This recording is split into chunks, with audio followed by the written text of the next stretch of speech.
WHO sudah jadi WHO ya sekarang. Demikian diskusi singkat saya dengan sahabat saya via Zoom dari tempat tinggalnya di Ubud, Bali. Dia seorang yang sudah bebas hidupnya, memilih tinggal di Bali, warga negara Australia sih sebenarnya. Dan saya yakin sebentar lagi dia jadi warga negara Indonesia. Dia suka banget Bali. Iya betul, World Health Organization sudah jadi China Health Organization. Itulah celetukan dari sahabat saya, seorang doktor ilmu ekonomi asal Australia tersebut. Dia penggemar Steve Bannon, di mana saya berseberangan dengan Steve Bannon.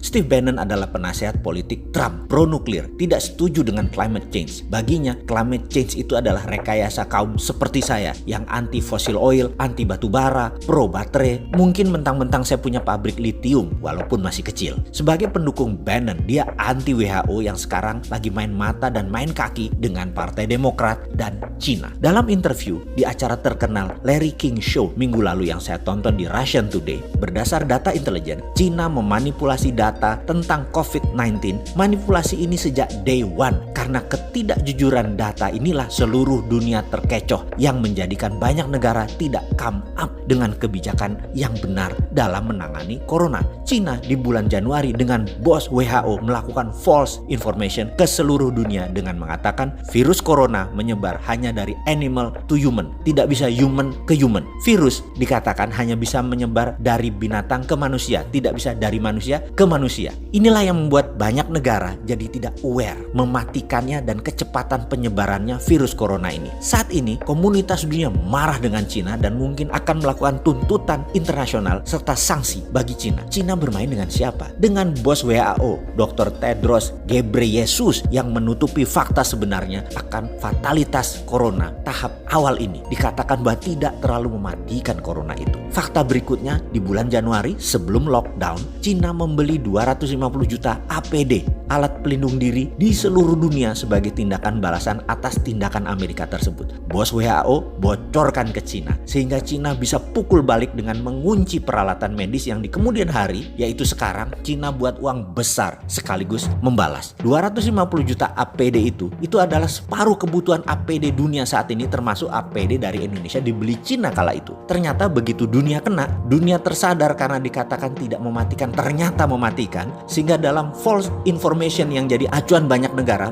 yang melonggarkan pertahanan pandemiknya termasuk Indonesia. Ternyata begitu kita menyadari laporan dari berbagai negara selain negara maju yang sistem kesehatannya baik, tingkat kematiannya 4%-an, apalagi sistem kesehatan tidak baik bisa 9% seperti Indonesia. Dunia panik, termasuk Indonesia yang agak telat sadar dan baru ngeh bahwa ternyata corona 9% tingkat kematiannya di Indonesia. Akhirnya dunia beli balik APD tersebut dengan harga 10 kali lebih mahal. Nggak heran APD dari Cina itu buatan Indonesia kan, yang kayak kemarin itu Pak Ganjar melihat datanya. Indonesia pun jadi korban kong kali kong WHO dengan Cina. Strategi oknum WHO dan Cina ini sudah jadi perbincangan internasional. Dunia sekali lagi marah. Itu pun Indonesia masih ada aja pejabat yang membela Cina loh, dan masih nggak sadar bahwa bahaya corona. Bayangkan rencana jahat mereka kemudian itu, yaitu geng demokratnya Joe Biden CS, Clinton Foundation, big pharmaceutical company dengan WHO akan menjual vaksin ke 7 miliar manusia dengan cepatnya terpapar kalau dunia melonggarkan pandemi.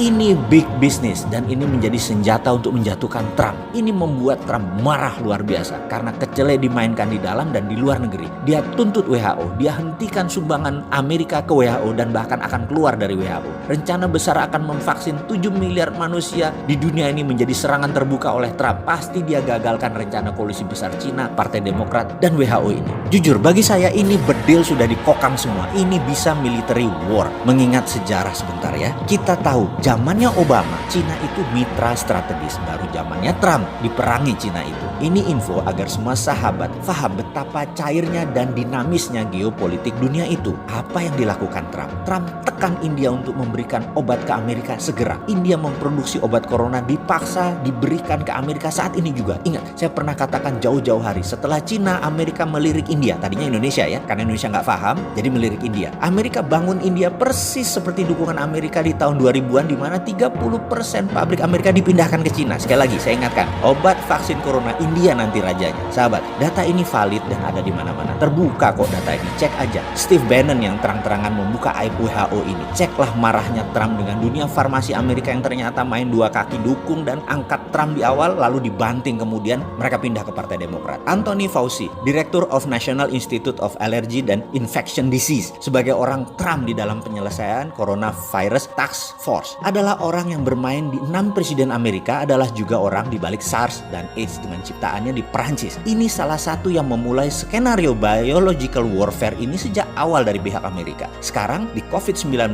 kita sudah menemukan fakta ada pengayaan atau enrichment, ada unsur AIDS di dalamnya virus tersebut hingga menyerang imunitas korban. AIDS, SARS, COVID-19, Anthony Fauci. Sound familiar? Udah mulai nyambung? Oke, bajingan kabeh mereka itu. Inilah kejamnya dunia saat ini yang kalau kita tidak paham, ini seakan-akan hanya pandemik cacar seperti biasa. Kedepan sebaiknya kita lupakan informasi negara propaganda tersebut. Lupakan pejabat di tanah air yang melindungi bisnisnya dan koleganya, terutama yang bermitra dengan asing. Kita buat vaksin sendiri. Kita perangi pandemi COVID cara kita. Kita produksi ventilator dari sahabat Masjid Salman segera. Saya sudah pesan ventilator itu 100 unit melalui sahabat saya di sana. Bahkan kalau sahabat mau sumbang ke sahabat di Salman, silahkan saya kirim linknya. Kita perlu 1000 lebih ke depan alat ventilator ini. Ayo urunkan tangan Anda membantu sesama. Kita segera beli alat tes murah independen karya putra bangsa Indonesia di Silicon Valley, Santo Purnama. Kita selesaikan COVID gaya kita. Swasta beli langsung. Setiap orang boleh bergerak atas nama kemanusiaan. Memang gak capek bermitra sama negara jago propaganda yang meledakkan satelit Palapa N1